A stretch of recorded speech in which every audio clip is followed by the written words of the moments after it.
नमस्कार, स्वागत है आपका नेशनल खबर पर। जैसा कि आप जानते हैं कि इस वक्त भी एक ऐसा आंदोलन चल रहा है जिसके बारे में अब मेन स्ट्रीम मीडिया ने बात करना ऑलमोस्ट बंद कर दिया है। जी हाँ, हम बात कर रहे हैं किसान आंदोलन की। किसान आंदोलन यूं तो अब एक चिंगारी की तरह राख की सतह के नीचे धीरे धीरे सुगबुगा रहा था, लेकिन अचानक आज दो ऐसी खबरें आई हैं जिनसे लग रहा है कि इस चिंगारी में दोबारा हवा लग सकती है। तो मैंने सबसे पहले विनती कर डाली अपने एडिटर से कि भाई आए और हमें बताएं कि आखिर ये माजरा क्या है। श्वेता जी, ये क्या माजरा है? अचानक ये जो सोई हुई आग थी फिर भड़कती दिखाई दे रही है। देखिए, वैसे तो किसान आंदोलन कभी भी खत्म नहीं हुआ था, भले ही उसकी लपटें जितनी तेज एक बार उठी थी और वो धीरे धीरे मतलब उसकी लपटें कम हुई, लेकिन खत्म कभी नहीं हुआ।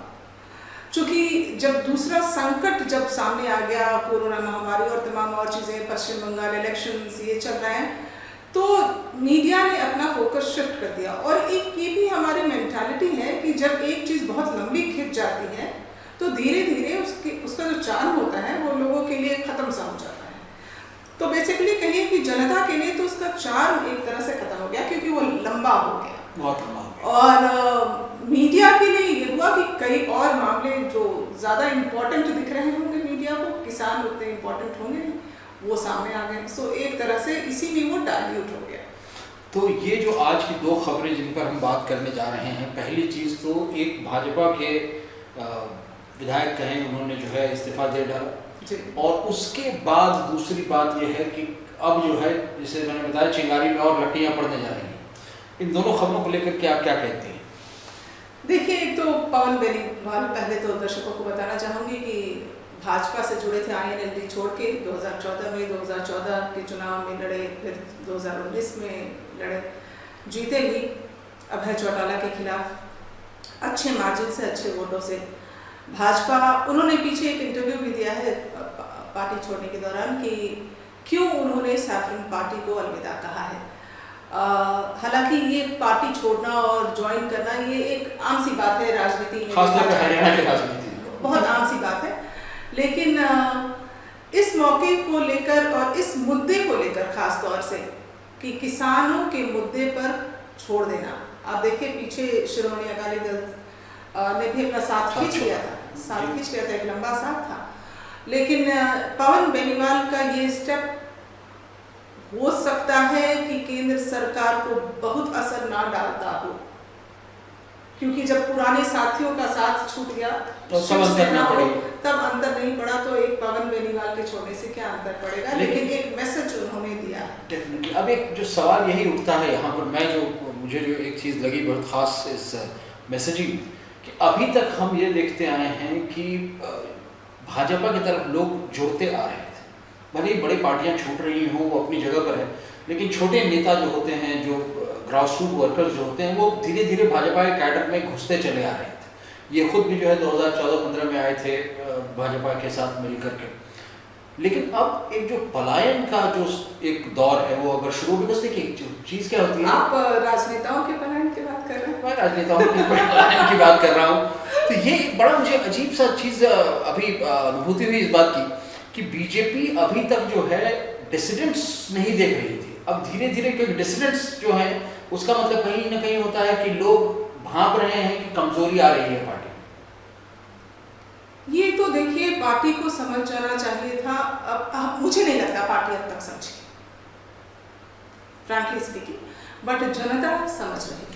लेकिन मैं भी बोलूँगा कि क्या ऑपोजिशन समझ रहा है, बिकॉज ये मौका है ऑपोजिशन के लिए भी इनकैश करने का। ऑपोजिशन भी धीरे धीरे देखिए अपना सब कुछ समेट रही है और स्ट्रांग होने की कोशिश कर रही है। जिस तरह से बीच बीच में हालांकि वो शांत पड़ जाते हैं, क्योंकि बहुत सारा खेल मनोबल का भी होता है, और जितनी तेजी से भाजपा ऊपर उठी है पूरे देश में, भाजपा के जो इरादे हैं बहुत बुलंद दिखते हैं और दूसरा कमजोर दिखता ही है।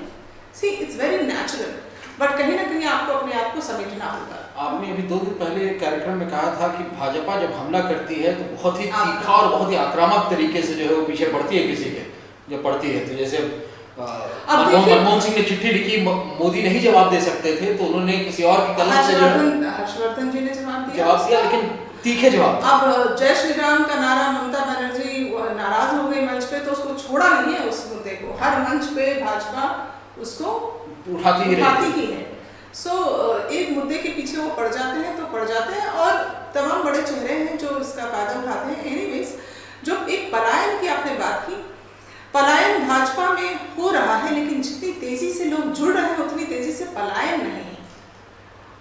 और ऐसा नहीं है कि बाकी पार्टियां लोग नहीं ज्वाइन कर रहे हैं। अभी देखिए, पीछे मैं आपको बताती हूँ, ये ऐसे ही एक मुद्दे पर एमएलए फतेहाबाद से Balwan Singh Daulatpuria, he also join Congress on Tuesday. Okay.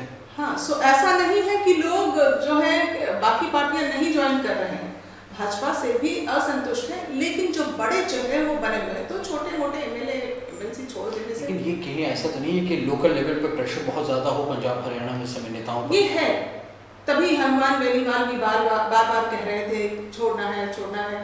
चाहे शिरोमणि अकाली दल पे भी एक प्रेशर था जनता का, क्योंकि वो किसानों की राजनीति करते हैं, और किसानों को दुखी रख के पार्टी एग्जिस्टेंस उसका अस्तित्व जो था वो खतरे में था। क्योंकि पंजाब और हरियाणा में मेरे ख्याल से न सिर्फ कि वोटर्स बहुत बड़े तादाद पे फार्मर होते हैं, बल्कि पार्टी की फंडिंग भी बहुत बड़े तादाद पर जो है बड़े फार्मर्स और पूरी जो पार्टियां हैं, अब देखिए पंजाब हरियाणा में चूंकि कृषि प्रधान दोनों जगह हैं, दोनों राज्य, तो वहां पर पूरी की पूरी उनकी निर्भरता, पूरा वोट बैंक जो है वो उनका किसान ही है। अब किसानों को नाखुश करके कोई पार्टी वहां एग्जिस्ट नहीं कर सकती। अभी खबर, जो दूसरी खबर जिसके बारे में बात कर रहा था, वो थे 1600 गांवों से लोग दोबारा जो है दिल्ली की तरफ आ रहे हैं बॉर्डर पर बैठने के लिए। अगर हर गांव से 2 व्यक्ति भी आता है तो 3000 साढ़े 3000 लोगों की जो है एक फौज वहां पहुंचने वाली है कुछ दिनों में। क्या इससे फिर दोबारा मौसम बदल सकता है? देखिए, इस मुद्दे को इन लोगों ने कभी भी नहीं छोड़ा है किसानों ने। हालांकि उनको मंच की कमी हो गई, अपनी बात पहुंचाने की कमी हो गई, या कहीं गणतंत्र दिवस में उनकी जो अराजक तत्व जो उनको बदनाम कर झेलना पड़ा, उनकी बदनामी हो गई। अदरवाइज देखा जाए तो किसान आंदोलन कभी भी ठंडा नहीं पड़ा था, सुलग रहा था, धीरे धीरे ही सही बट सुलग रहा था। और इसमें आप देखिए, अभी राकेश टिकैत ने भी कहा है कि अगर आप दोष देते हैं हमें कि हमारे वजह से कोरोना फैल रहा है, तो आप इसके लिए तैयार नहीं है, क्योंकि हम कोरोना, जिस तरह से आपने कहा कि किसान बॉर्डर पर इकट्ठे होंगे, तो एक जैसा संक्रमण का दौर है, तो उसमें ऐसे में बहुत खतरनाक भी हो सकता है। लेकिन सीधा किसान यूनियन जो है वो सवाल उठा रहे हैं कि अगर हमारे कारण कोरोना फैलता है तो जो देश में भी हालात है, क्या वो हमारे कारण ही है? सही बात है। तो उसकी जवाबदेही किसकी है? उसकी जवाबदेही सीधा तो बड़ा कन्वीनियंट है ना कि यदि बात उठे किसी पार्टी के भलाई की या इलेक्शंस की, तो उस समय इलेक्शन की भीड़ में जो है कोरोना नहीं दिखाई देता है लोगों को, और जैसे ही कोई दूसरी चीज हो जाए, किसी की मृत्यु भी हो रही है, तो लोग कह रहे हैं कि भाई 10 आदमी से ऊपर मर जाओ। अब आप देखिए, प्रधानमंत्री जी अपने संबोधन में, राष्ट्र के नाम संबोधन में कहते हैं कि मर्यादा पुरुषोत्तम राम की तरह व्यवहार करें अपने, और रमजान का महीना है, इसमें धैर्य रखें, सहनशीलता रखें, साहस रखें, या जो भी उन्होंने कहा सब रखें, आप लोग कुछ ना रखें। रैलियों में मर्यादा पुरुषोत्तम राम का जो सबसे बड़ा चरित्र का, जो मेरे ख्याल से जो सबसे बड़ी चीज थी, he practiced what he preached।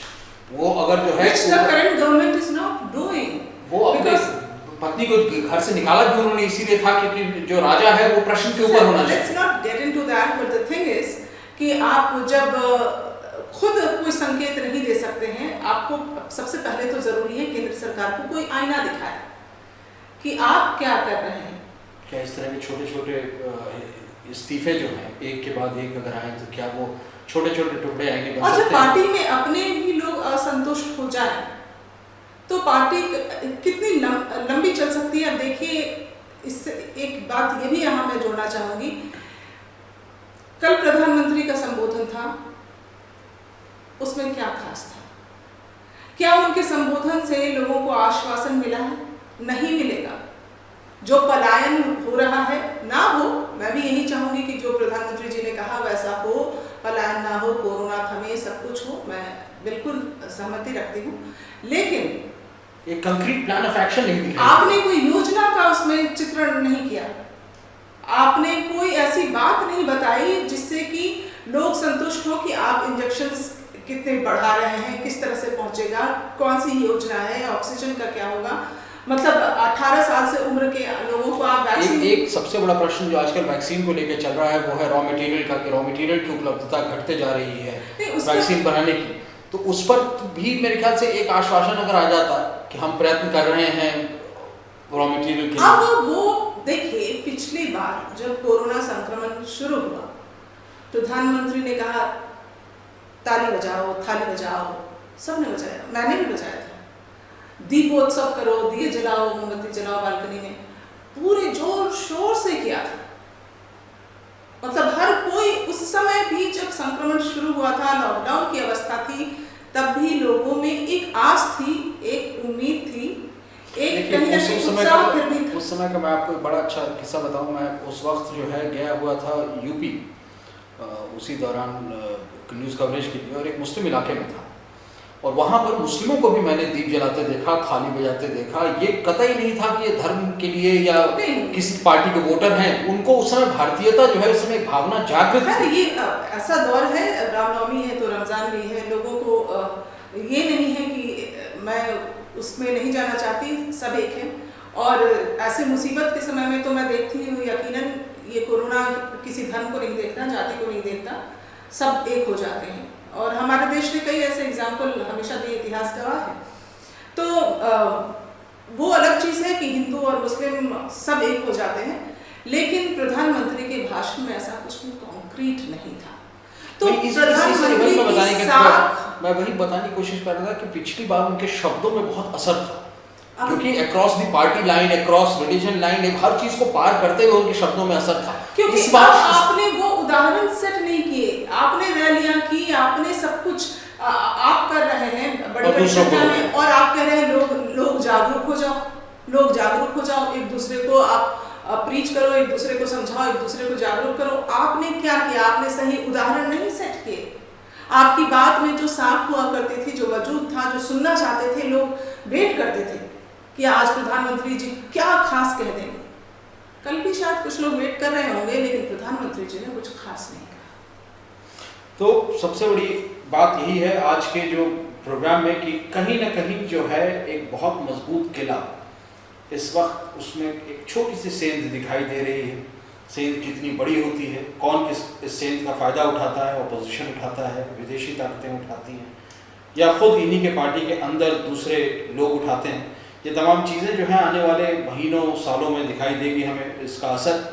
किंतु अभी इस बात का तो है कि कोरोना का असर अवश्य है बाहर, और हम आशा करते हैं कि आप घर में खुद और अपने परिवार को सुरक्षित रखे होंगे, और अपने आप को घर के अंदर इंटरटेन रखने का एक सबसे अच्छा तरीका है कि हमारे जैसे विश्वसनीय न्यूज़ चैनल्स को सब्सक्राइब करें और हमारी वीडियोस देखें। ज्ञान भी बढ़ता है, थोड़े से अच्छे विचार भी आते हैं मन के अंदर, और हम लोगों से मित्रता भी बढ़ जाती है। तो आशा करता हूँ कि वो सब्सक्राइब जरूर कर लेंगे। आप भी एक बार यदि नहीं, मैं तो ये जानती हूँ कि जो दर्शक देख रहे हैं ज़रूर सब्सक्राइब करेंगे, क्योंकि आप लोग जब सब्सक्राइब करते हैं वहाँ बटन दबता है, तो यहाँ हमारे काम में और तेज़ी आती है। तो उसको मैं बनाए रखना चाहती हूँ आपके सहयोग से। बहुत बहुत शुक्रिया, आपने ये कार्यक्रम देखा। नमस्ते।